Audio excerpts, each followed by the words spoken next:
Chapter 2241. Jessie quietly observed Colton's expressions, and saw that he was frowning.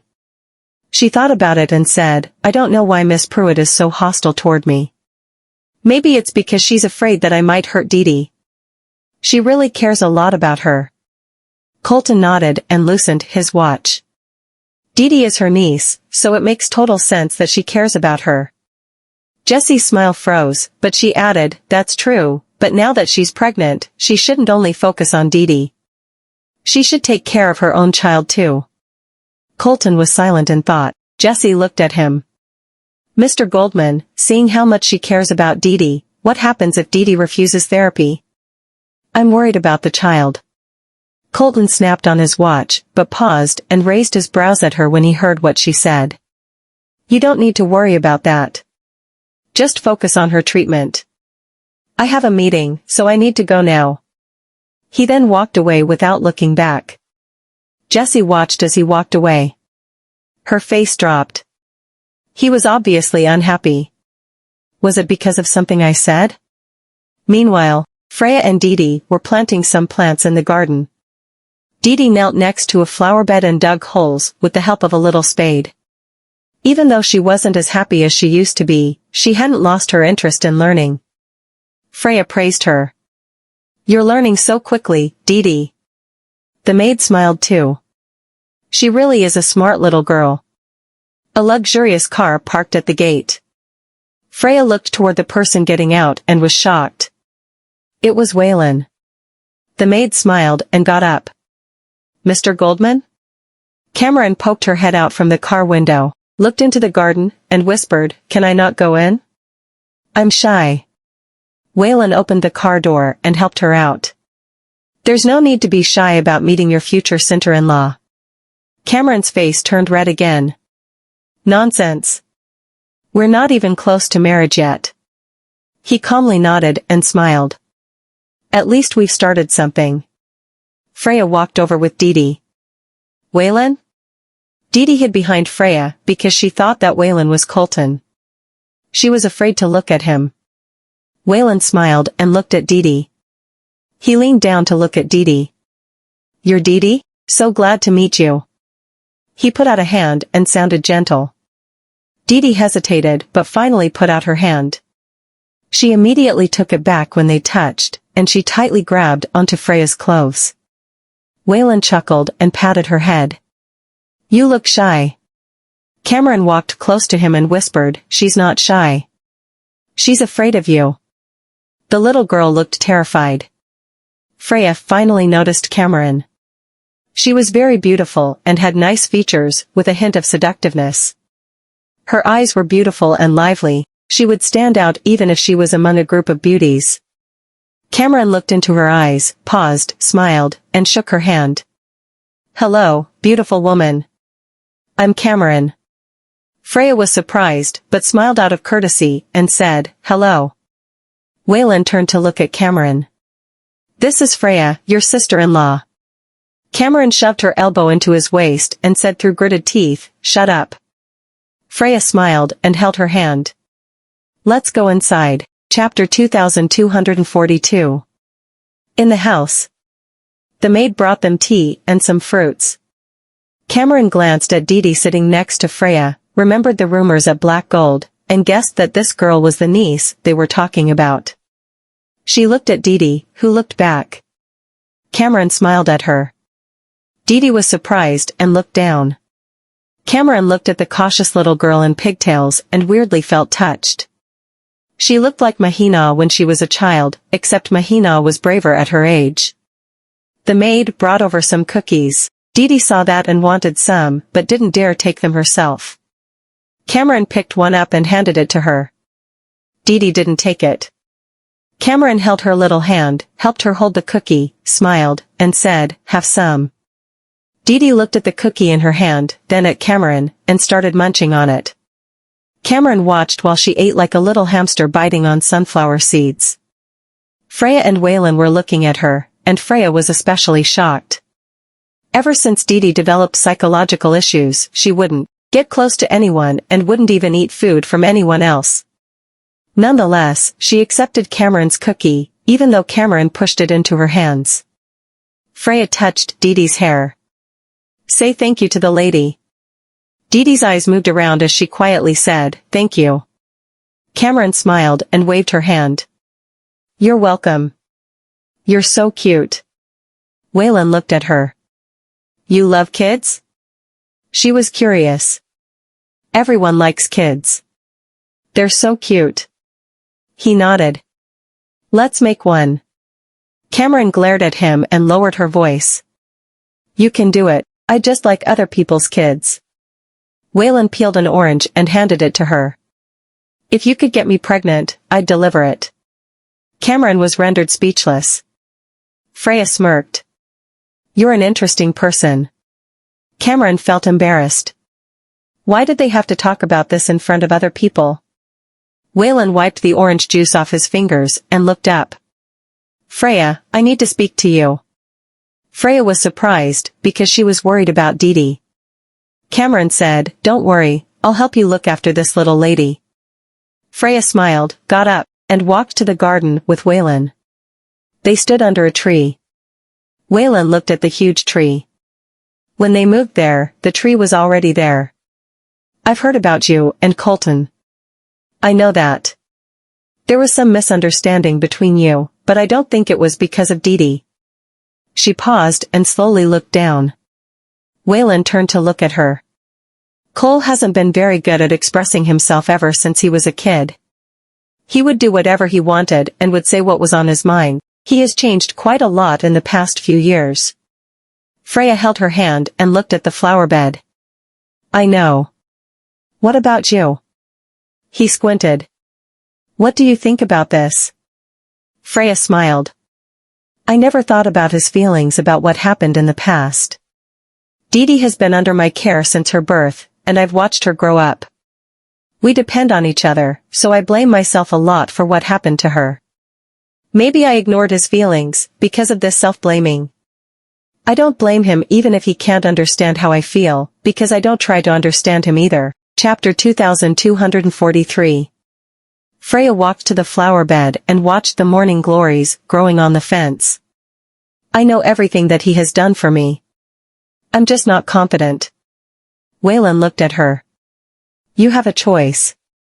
Trust yourself. She paused. Trust myself? He looked toward the house and said, if you don't mind, you can let Didi spend some time with Cameron. Freyja thought about it. I don't, but Didi, don't worry, I know about her issues. Children of that age aren't difficult to heal. She just needs more joy. Freyja thought about it for a moment. She was worried about letting Jessie work with Didi, but what if Cameron was able to open up her heart? They walked into the house and saw Cameron sitting next to Didi, teaching her how to play a game. Didi, who has never played a mobile game, was filled with curiosity. She was immediately drawn by it once she got the hang of it and didn't even hear when Freyja called her name. Freyja couldn't believe it and could finally see that what Waylon said made sense. It wasn't hard to improve Didi's situation, but they had been using the wrong way. What Didi needed was a friend and some fun to distract her. Freyja had only focused on her disorder but had forgotten that all Didi needed was a friend. Even if Didi made a mistake, Cameron still clapped and praised her. Wow, you're so good at this. A genius gamer. Didi looked at her. It seemed as though, after the encouragement, she had the confidence to continue playing. Didi finally returned the phone to Cameron after noticing that Freyja was back. Freyja walked toward her and touched her head. Didi, do you like playing with this lady? Cameron looked at Didi, her eyes filled with excitement. Wasn't it fun to play with children? Especially the quiet and well-behaved ones. Didi nodded, looking as though she was unsure, because it was so gentle. Freyja sat next to her. What if you get to play with her after this? You can tell her what you want to play with. I want you to be happy. All right? Didi looked at her, then at Cameron. Cameron held up her pinky and hooked it with Didi's. I love playing games with you. Are you sure you don't want to play with me? I would be sad. Didi said in a quiet voice, can I play with her? Freyja smiled gladly. Of course you can. Cameron immediately said, I'll come and play with you tomorrow and the day after, okay? Dee nodded again. On the way back, Cameron started planning what to do with Dee in her notebook. Waylon looked at her. I was planning to let you take care of Dee for a while. I guess you wanted it too. Cameron paused and looked up. I have no plans here anyway. Bringing a kid around isn't a problem. He nodded while they drove near a kindergarten. It was after school, so he slowed down, waited at the red light, and looked out the window. A 4-year-old girl with braids stood at the gate crying while complaining to her teacher. My mom is out shopping with her friends again. She probably forgot about me, he couldn't help but chuckle. Your daughter is going to be like that. Cameron looked out. Haha, I think the dads are usually the ones who do silly things like that. Her father would always lose to her when she was a child. Chapter 2244. Waylon put his arm behind her seat and leaned in half an inch. Learn to take care of Dee then. Don't lose her. Cameron wasn't happy. Are you looking down on me? He pecked her on the lips, but Cameron pushed her hand on his shoulder. Don't steal kisses. Waylon got what he wanted. I'm having fun. He then drove the car away. The next day, Dee sat in the garden, staring at the door, waiting for someone. When a car stopped outside the gates, she got up excitedly, but her smile immediately disappeared when she saw the woman who got out. Jessie walked into the garden with her briefcase and saw her waiting in the garden. She squinted and walked over to Dee. Why are you here alone? Is your aunt not at home? Dee curled back and didn't speak. Jessie looked around and could see no one, so she dropped her pretense. Dee, I like kids who obey. Didn't I tell you that your aunt won't like you if you don't obey? Her little face turned pale. Jessie leaned down closer to her with a blank face. Your aunt is going to have her own children one day and a new family. You, on the other hand, are just a foster child. Do you think she'll still love you when she has her own kids? Dee's head hung low while she bit her lips. Her eyes were red. If you want to stay with your aunt, there's only one way, Jessie whispered into her ear.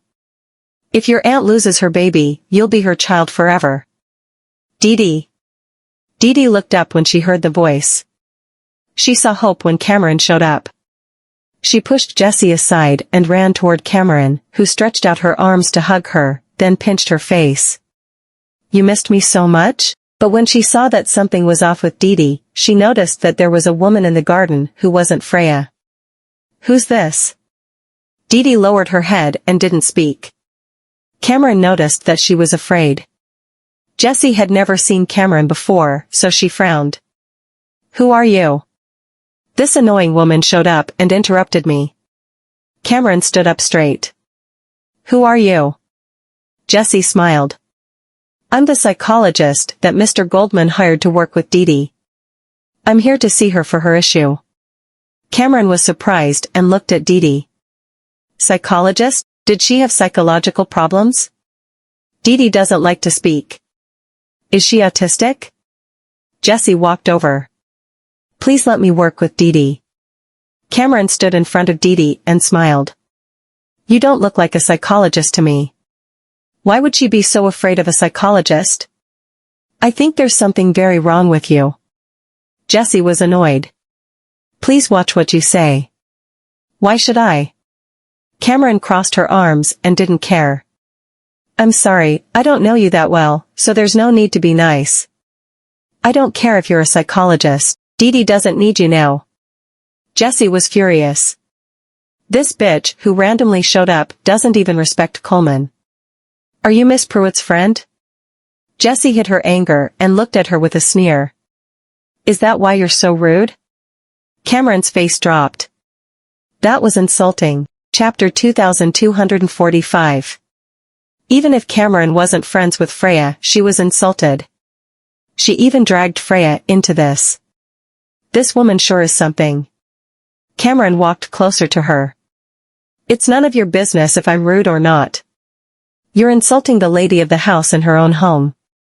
Have you no shame? Do you think you're the lady of the house instead? Jesse's face dropped. Well, what are you talking about? Why are you panicking?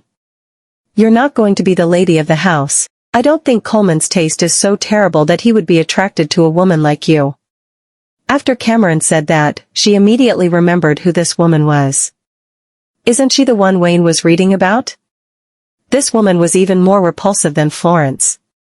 Even though Florence was annoying, she was more straightforward with the insults. This one, on the other hand, was really good at pretending. Jesse's face turned pale. You.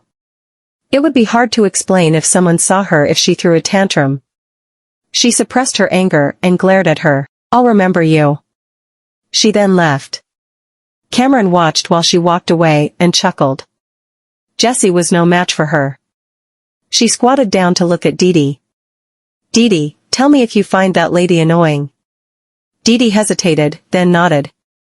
Children wouldn't lie. Cameron touched her little face. It's all right. Tell me if she bullies you again, and I'll take care of her.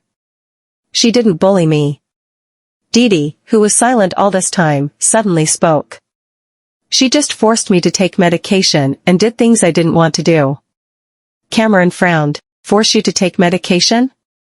She nodded. Cameron had to find out more. What medication? She shook her head. I don't know, but it gives me headaches, and I can't sleep. Cameron took a deep breath. Does your aunt know about this? She nodded.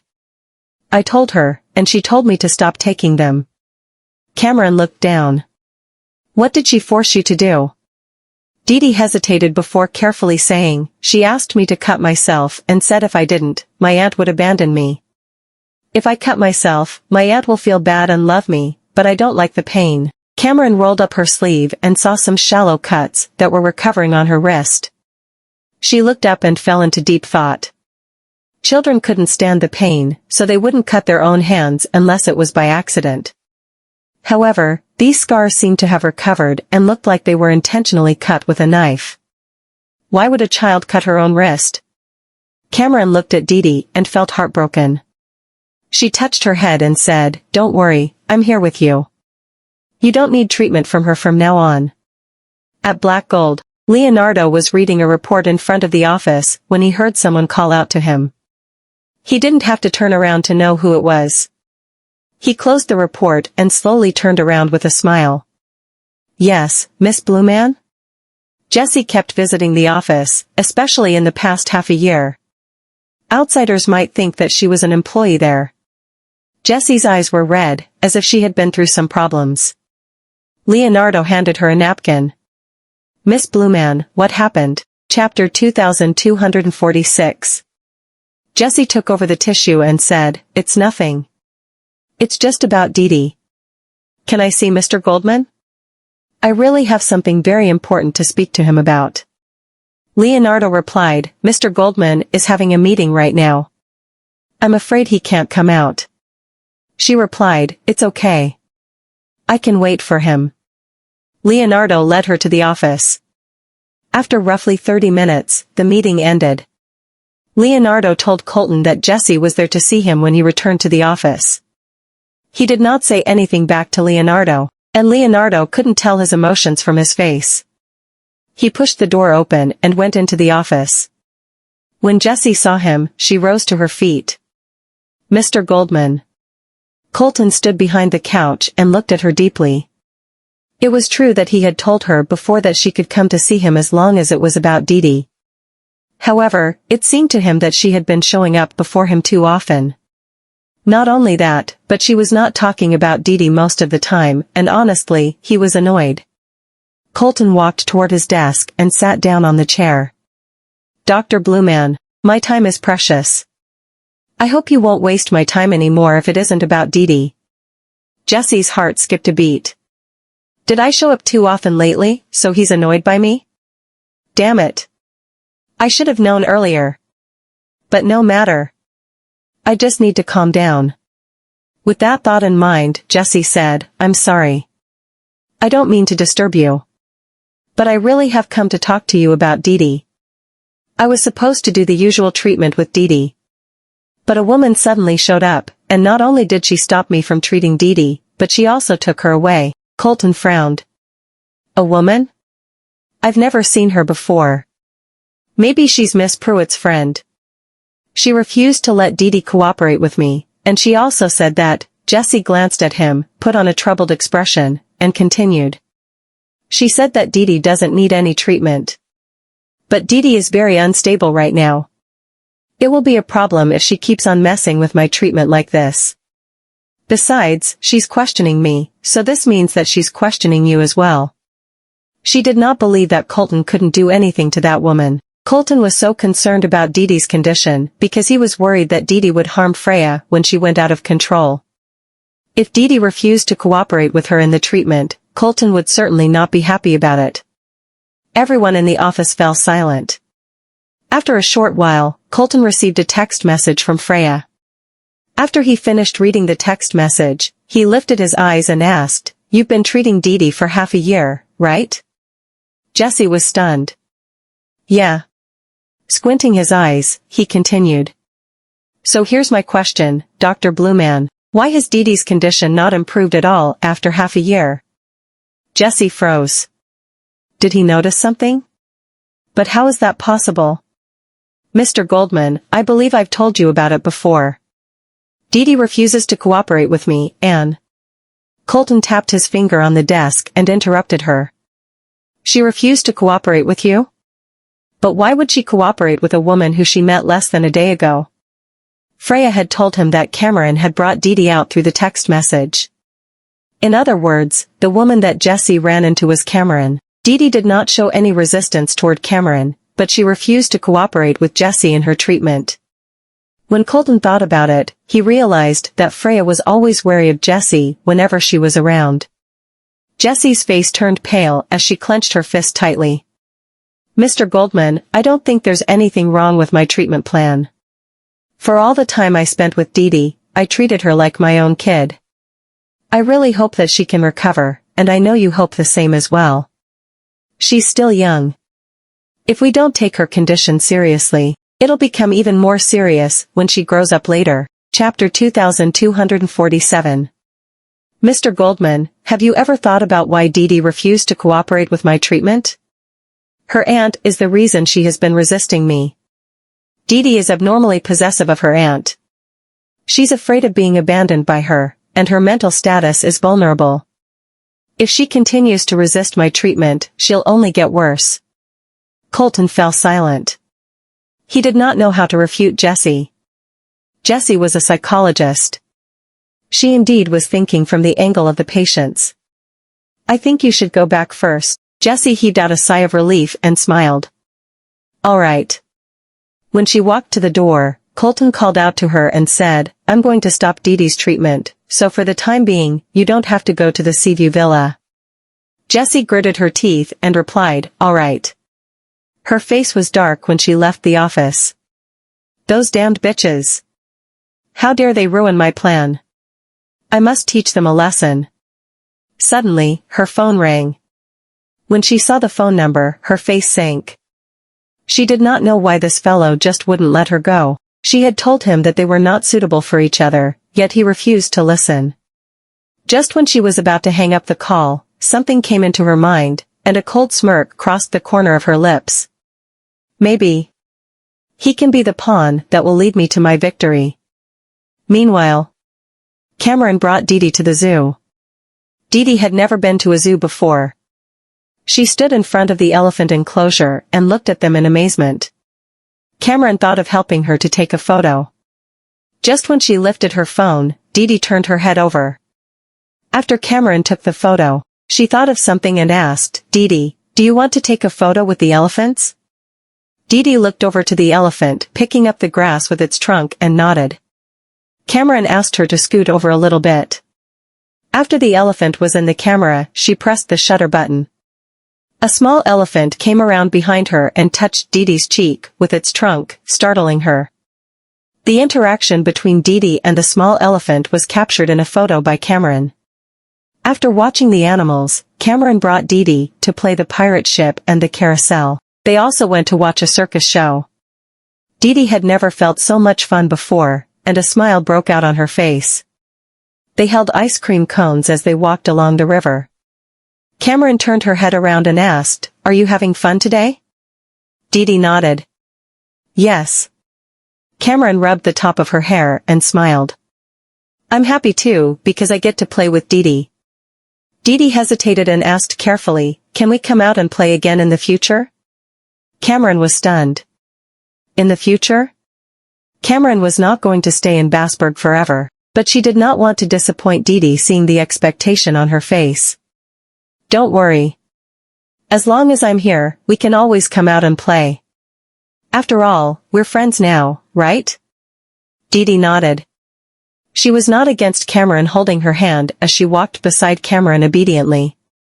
Cameron had grown even more liking to her, seeing how obedient she was.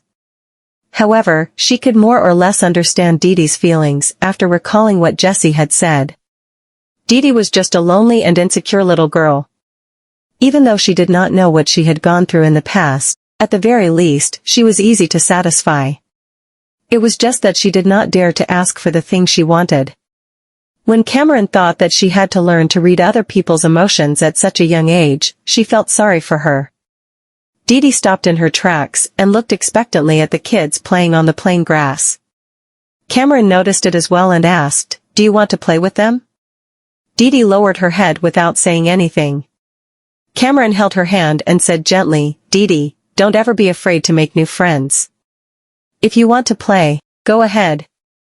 Something flitted across Didi's eyes as she asked in a low voice, "Really?" Chapter 2248. Cameron chuckled, "Of course, you can. You're a good kid, Didi. You can do whatever you want to do." Didi walked over to the grass field. There were kids playing soccer and flying kites. The air was filled with the sound of the children. She stopped at the side and did not approach them. A ball rolled to her feet. When Didi lowered her head, a voice rang out. "Hey, can you help us kick the ball over here?" It was a few boys who were playing soccer.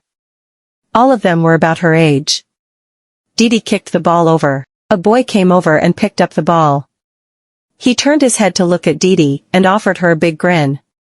"Do you want to come and play with us?" Didi was stunned. Then, she shook her head. "But I don't know how to play soccer." The boy patted his chest and replied, "Don't worry. I'll teach you. Connor, hurry up." Another boy's voice rang out. He turned his head around and replied, "Give me a moment." After that, he extended his hand toward Didi. "Let's go." Didi hesitated for a moment before extending her arm to hold the boy's hand. The boy led Didi to his group and said, "Come, let's teach her how to play soccer." Cameron walked under a tree. She lifted her hand to block the sun and looked toward the group of kids on the grass. She smiled and said, "I didn't expect Didi to make new friends so soon." A figure approached her, and Cameron hastily turned her head around. The man took off his sunglasses and chuckled. "I didn't expect you to be able to walk for so long." Cameron looked around and noticed several bodyguards were hiding around them. "Are you following us?" she asked. Waylon looked over to the grass plain and replied, "I'm just protecting you guys." She crossed her arms in front of her chest and replied, "I don't need your protection." "Yeah, I know you don't," he replied. "But you're not from around here, so I'm worried that you might accidentally lead Didi to the middle of the wilderness." Cameron nudged his chest with her elbow. "Are you looking down on me? What am I? A 3 years old kid? How could I have lost my way here?" Waylon chuckled and coiled his finger around her hair. "Did you have a good time?" She looked over to Didi and replied, "At least Didi is having a good time." His laughter wasted from above her as he said, "Do you know what you look like now?" Cameron was stunned and turned her head around to look at him in confusion. "What do I look like now?" Waylon reached out for the fallen leaf on top of her head and answered, "You look like a mother watching over her daughter while she's playing with her friends." Exasperated, Cameron stomped his feet. "How dare you!" Waylon secured her tightly in his arms, and Cameron looked around warily. She tried to push him away, but to no avail. "Let go of me. There are so many people here." Won't you feel embarrassed? He pressed her tightly in his chest and chuckled. Now they can't see you anymore. Cameron was rendered speechless. In the next second, Waylon grunted and hissed out in pain. Seizing her chance, Cameron broke free from his arms. Waylon ran his finger over the spot on his chest that Cameron bit and asked, "How could you bite me over there? You deserve it." Cameron snorted and turned around to leave.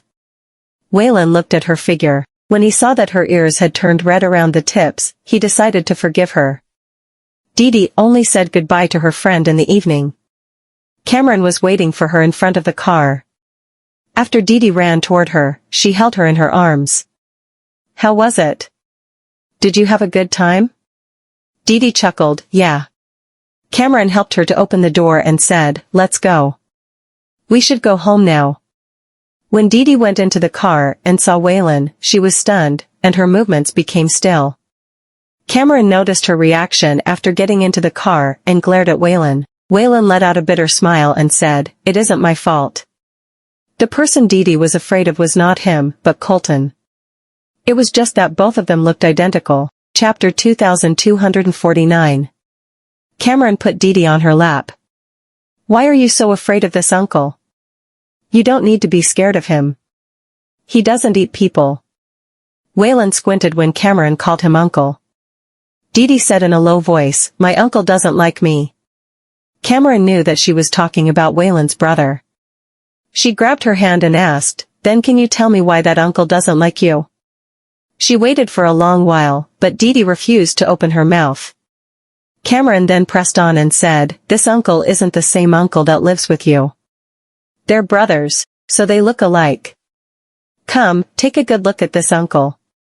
She turned Dee over to look at Waylon and said, "Even though he has this weird smile on his face and likes to bully other people, he likes you very much." Waylon chuckled. "A weird smile? I like to bully other people? So that's what she thinks of me?" Dee seemed to have noticed the difference between Waylon and Colton, and her fear slowly ebbed away. Cameron caressed her hair and asked, "So can you tell me now?" Dee hesitated for a long while before opening her mouth. "Because my aunt has a little baby with him. I'm afraid that my aunt will abandon me after she has her own little baby. I don't want my aunt to have a little baby, so that uncle doesn't like me." Cameron was dumbfounded when she heard what Dee said. It seemed like she did not expect such an answer from Dee at all. Children were simple and naive. She assumed Freyja would abandon her when she had a baby of her own, so she did not want her to have a baby. She was just lonely, insecure, and afraid of being abandoned. However, if there were no other third factor that indirectly gave Dee the misconception, how would she think it this way? Dee fell asleep in Cameron's arms while they were on their way home. She turned to look at Waylon and asked, "Where are Dee's parents?" Waylon said, "It was Freyja who took care of her since she was born. Her father took a wrong step and was led astray by his mother. He died because of no lace in the end, and I heard that her mother died after giving birth to her. She and Freyja didn't have an easy time when they were living with Freyja's mother. Her mother was an extremist. She valued boys more than girls. Freyja was forced to take care of Dee, and because of that, she had a bad reputation. They had no one to rely on aside from each other, and to Dee, Freyja is her mother." Cameron lowered her head to look at the girl that was sleeping in her arms. "So, her mental illness. Freyja's mother caused it. She abused Dee and traumatized her.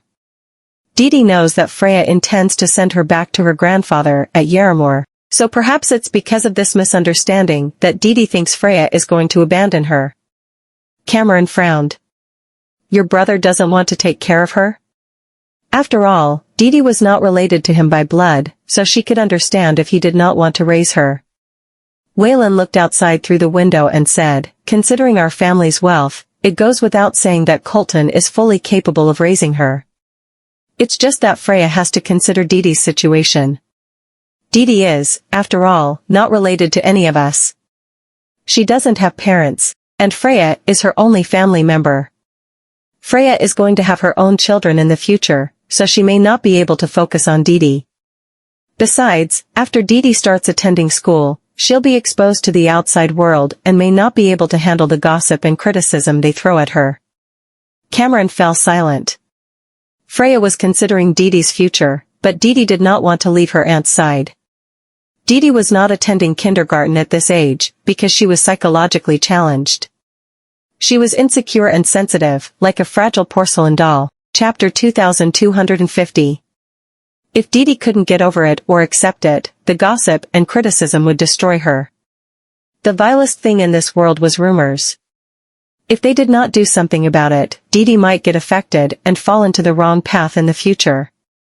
Cameron parted her lips slowly and said, I won't let that happen to Didi. She's a good kid. She shouldn't be judged because of one mistake. Besides, she doesn't get to choose her own parents, so why should she bear these mistakes that don't belong to her? And about that psychologist that your brother hired, she taught Didi to hurt herself. I think that psychologist is the one with mental illness. Waylon frowned. Seriously? He had run a background check on Jessie. She indeed came from the same school as Daisy and Colton, so she must be the real deal. Besides, she was a real psychologist with medical credentials. Her university had all her records and name, and she had never violated any rules during her studies. Her identity was real. As for her personality, he had not checked on that. He assumed that Colton had done the same thing as well. He just made sure that there was no problem with her identity. After all, nobody would look into a doctor's private life, including their personality, when they were looking for one. Besides, Colton just wanted someone to treat Didi. Cameron said in a serious voice, Didi told me about that herself. Kids will never tell lies. Besides, do you think kids can't distinguish between good and bad people? If that woman really treated Didi well, would Didi hate her so much? After that, she asked, what's wrong? Could it be that you choose to believe in that woman because she's pretty? Waylon looked at her. After a short while, he chuckled. Are you being jealous now? Cameron turned her face sideways and replied, why should I be jealous of her? Is she prettier than me? Yeah, Waylon replied. She's prettier than you. You. He leaned forward and put his lips on hers, preventing her from finishing her sentence. After a long while, he stared at her reddened face and said, but I'm only interested in you. She averted her gaze and fell silent. Waylon twisted his finger around her hair and chuckled deeply. They sent Didi back to Seaview Villa. Freyja was waiting for her in the courtyard, and Didi ran up to her when she saw her. Freyja collected her hair that was tousled by the wind behind her ears and asked, did you have fun today? She nodded. Yeah. Freyja was stunned, and then she smiled. That's good then. Cameron walked toward them and bowed down to look at Didi. I need to go home now. See you tomorrow, okay? A smile broke across Didi's face as she replied, okay. Cameron waved her hand and straightened her body. Just when she was about to leave, she remembered something and turned her head to look at Freyja. Don't let that psychologist come near Didi anymore. Didi doesn't need any psychologist. Freyja was dumbfounded.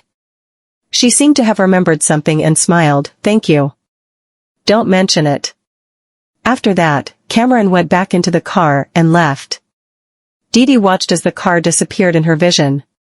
Freyja caressed her hair and said, it seems like you like her very much. Didi turned around to look at Freyja and said, she's very nice to me.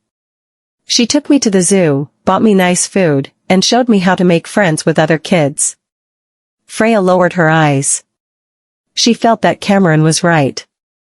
Didi did not need a psychologist. Her condition would become better as long as she was with other people.